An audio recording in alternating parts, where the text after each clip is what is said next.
అన్నా ఒకటి ఆలోచించండి. పొరపాటున కూడా సైకిల్ గుర్తుకి ఓటేస్తే మనం మన ఉరి తీసుకున్నట్టే అవుతుంది. సైకిల్ గుర్తుకి ఓటేస్తే మనం మన ఉరి తీసుకున్నట్టే అవుతుంది. అన్నా ఒకటి ఆలోచించండి.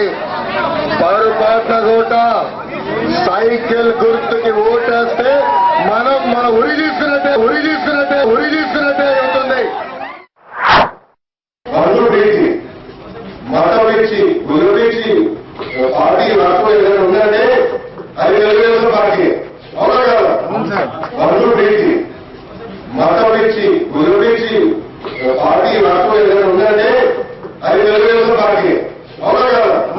అవునా కదా? అవునా కదా? బంధువు పెట్టి మతం ఇచ్చి గురువిచ్చి పార్టీ రాష్ట్రం ఏదైనా ఉందంటే అది తెలుగుదేశం పార్టీ. అవునా కదా? అవునా కదా?